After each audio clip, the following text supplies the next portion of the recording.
boxe dans lequel j'ai dû me relever maintes fois. Le premier round a débuté dès ma plus jeune enfance, un round contre la maltraitance et la violence familiale. J'ai passé mon enfance à essayer de gagner des minutes de vie et l'amour de ma mère. Au lieu de ça, tout ce que j'aurais gagné, c'est un bourreau en guise de beau-père, des brimades, des injures et des punitions parfois extrêmes, que l'on pourrait même qualifier de torture. Vous l'aurez compris, durant ce premier round, mes adversaires furent redoutables et monstrueux. C'est l'amour de ma tante, qui deviendra ma mère de cœur, qui m'aura permis de surmonter l'horreur et la douleur. Elle a entraîné ma confiance pour surmonter tous les combats de la vie et m'éviter les chaos. Le second round a eu lieu au moment où un juge pour enfants a décidé de me placer en foyer d'éducation spécialisée pour jeunes délinquants. Car à 12 ans, j'étais déjà depuis longtemps en danger dans ma propre famille et en conflit avec la loi. Cependant, au passage, j'ai pris beaucoup de coups. Et je ne suis pas allé au bout de ce placement sans bleu ni blessure au corps et au cœur. Car durant ces années de mise à l'écart, j'ai continué le combat, sans vraiment savoir qui j'étais, et toujours esclave de ma violence comme de ma colère.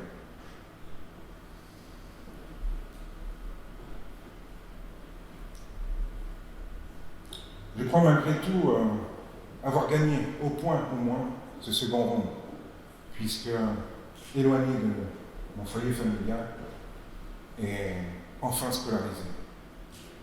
Ma famille et moi étions donc à égalité. Plus tard, un nouveau combat est arrivé à mes 18 ans. À l'heure où je me sentais déjà usé socialement.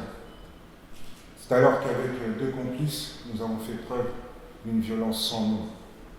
Car ce soir-là, un homme est tombé et ne se relèvera jamais. Le combat s'est poursuivi entre les murs d'une prison durant une peine de 10 ans de réclusion criminelle. Les premiers coups dans ce nouveau ring ont été terribles. Ils ont fait tomber mon nom, ma liberté et mon humanité. Désormais, je n'étais qu'un numéro derrière des barreaux, en proie à la honte et à la culpabilité. Il y a certaines reprises où j'aurais préféré mourir plutôt que de repartir au combat. Mais je savais au fond de moi que je n'en avais pas le droit. J'avais le devoir de m'en sortir.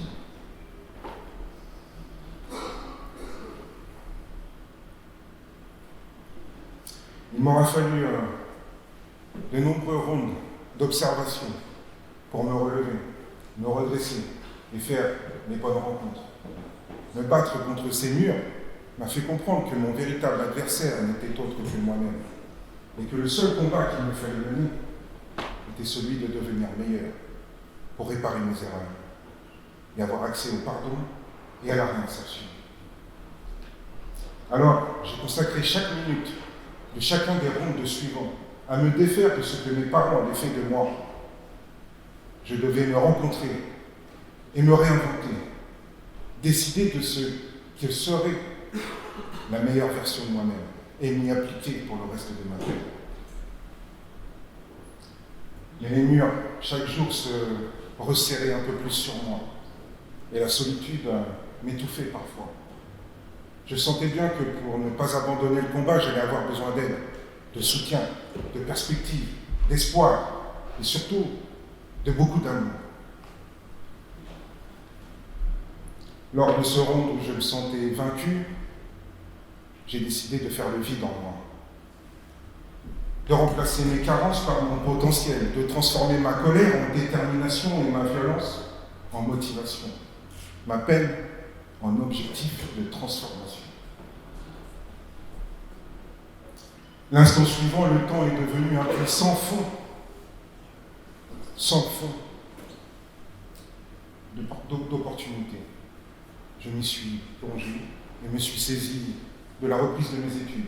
Et pour la première fois de ma vie, oui, mon choix avait une conséquence positive, puisque je finirais par être sanctionné de divers diplômes.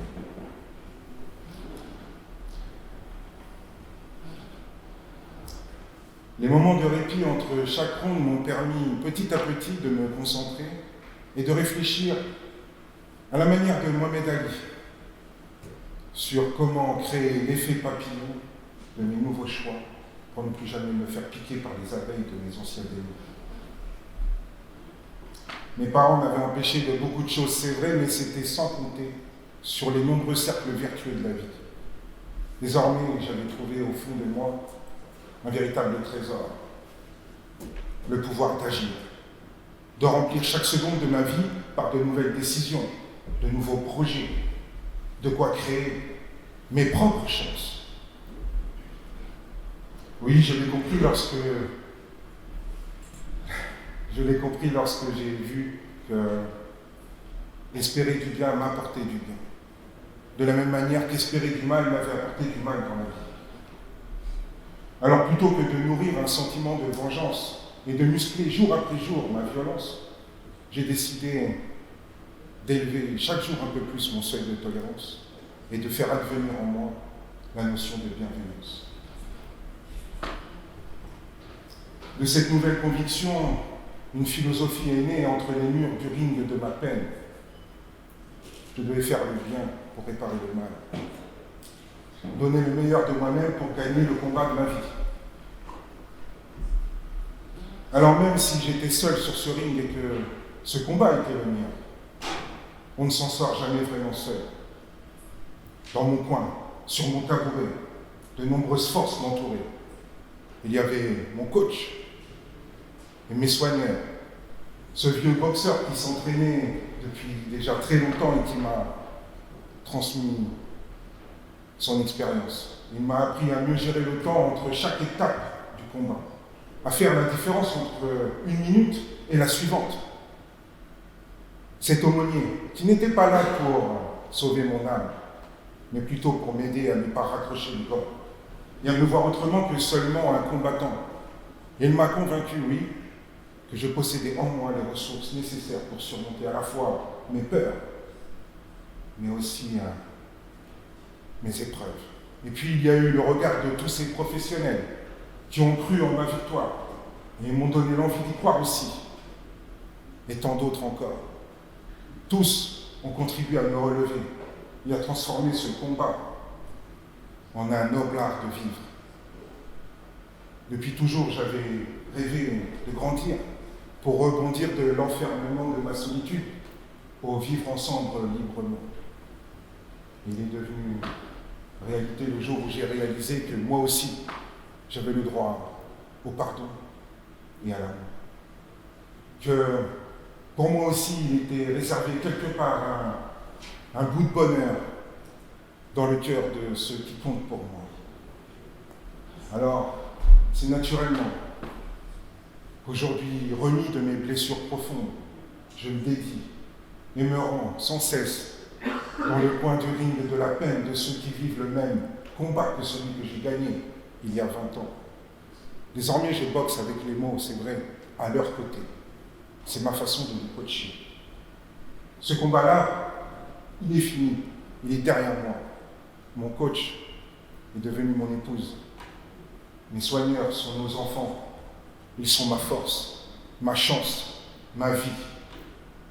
Alors c'est vrai que la vie peut être dure parfois et nous porter des coups terribles. Mais en même temps, elle est ce que nous avons de plus précieux.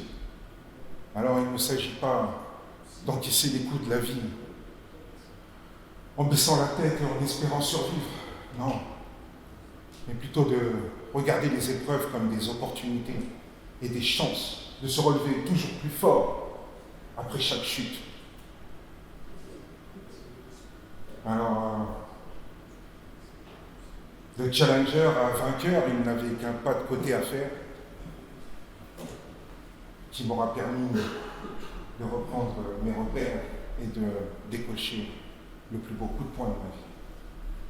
Alors si toi aussi, les épreuves te font tomber, un conseil, relève-toi et bats-toi pour devenir le champion toute catégorie de ta vie.